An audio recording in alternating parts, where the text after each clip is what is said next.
Bienvenue sur Africa 24 pour cette nouvelle édition du Non-Stop Info. Au sommaire de l'actualité, au Burkina Faso, pas d'accord pour le moment sur le transfert du pouvoir aux civils malgré les tentatives de médiation de la CEDEAO à Ouagadougou ce mercredi. En Tunisie, les électeurs sont appelés aux urnes le 23 novembre pour élire leur président et seule une femme est en lice, une candidate indépendante, Keltoum Kenouf.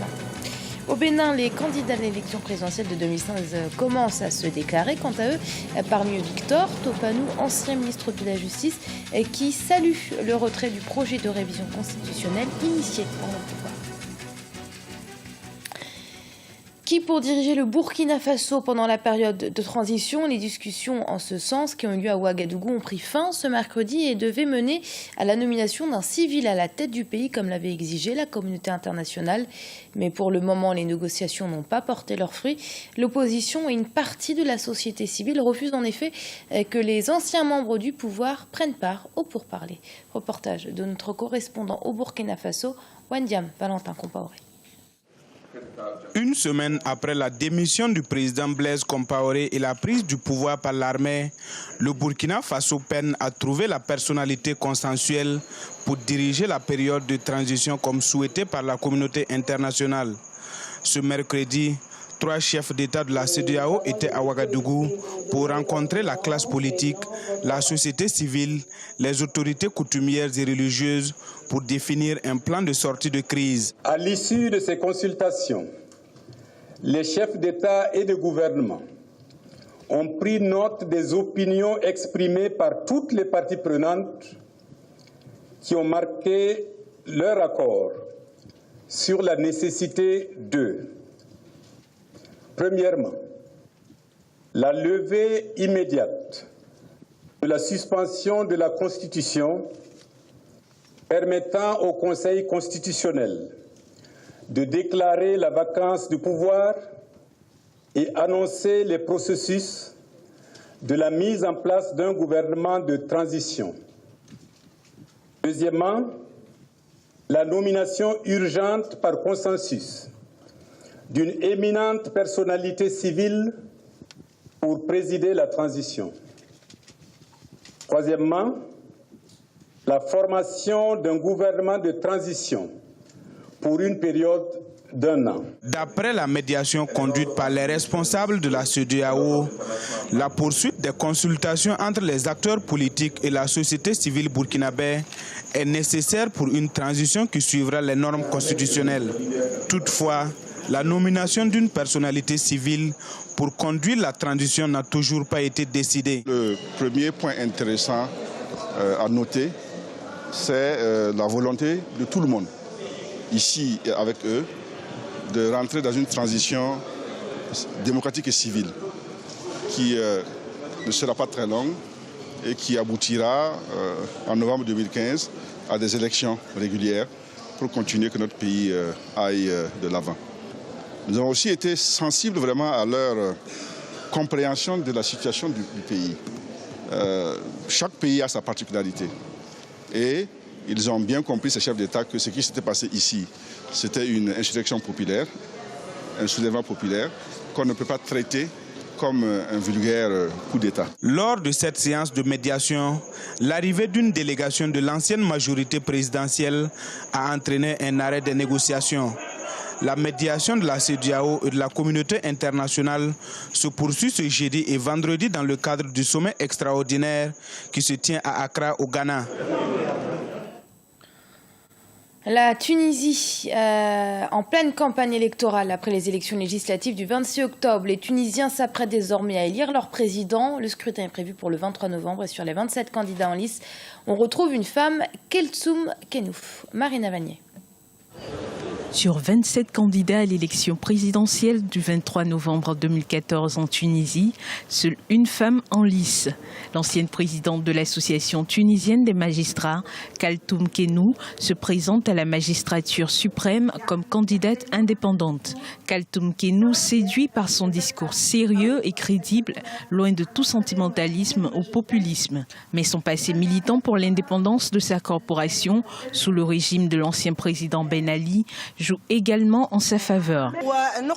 Je pense convaincre les gens à travers mon programme, je vais les convaincre par mes actes, je vais les convaincre aujourd'hui. Le meilleur message que nous puissions renvoyer au reste du monde, c'est la présence d'une femme arabo-musulmane à la tête de la République.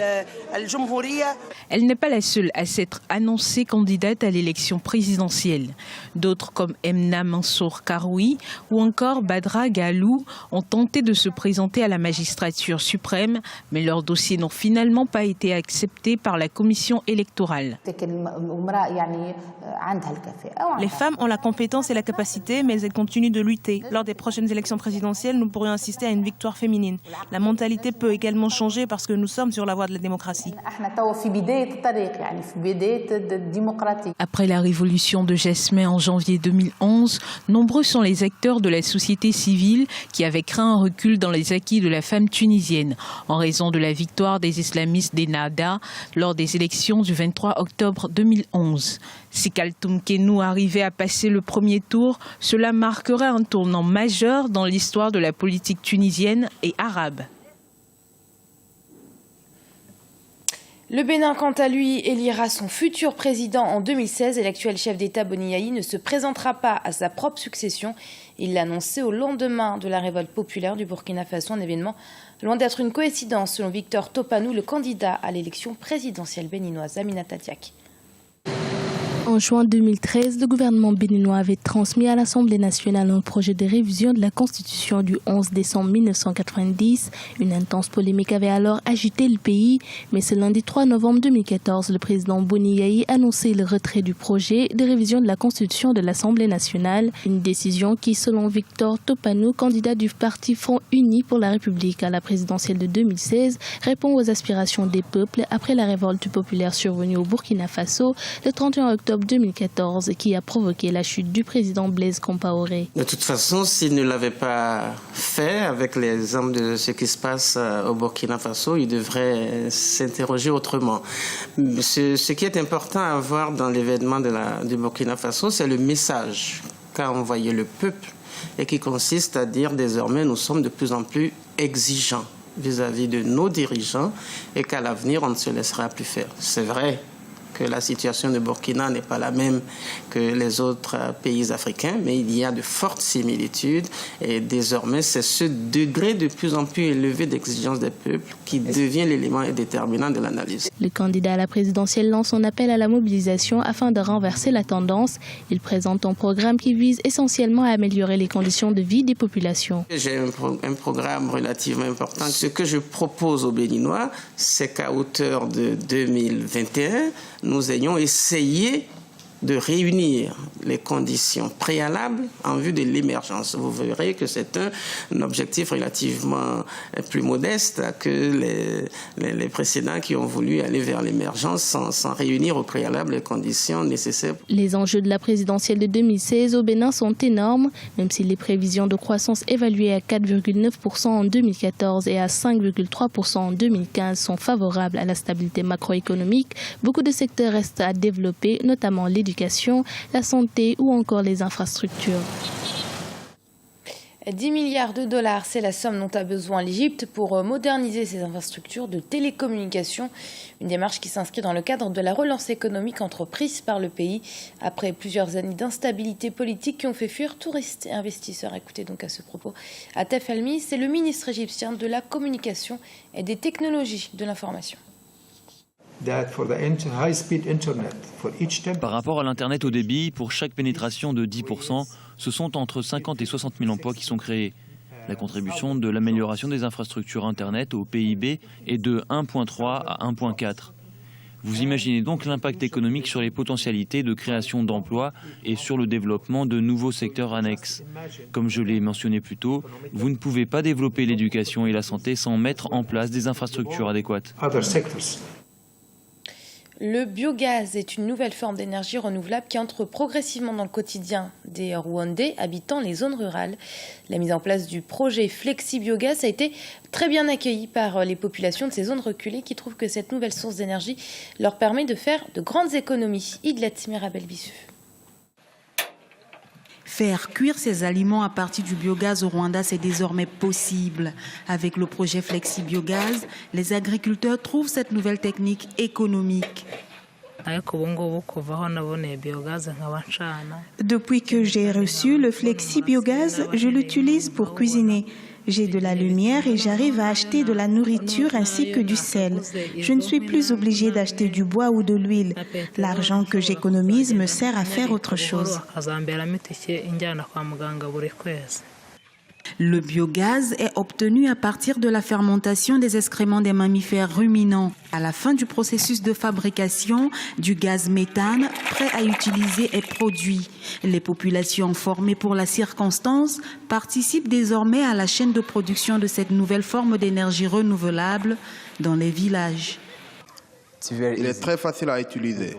Il faut juste une vache pour faire fonctionner ce FlexiBiogaz, qui est facile à installer, à réparer et à entretenir.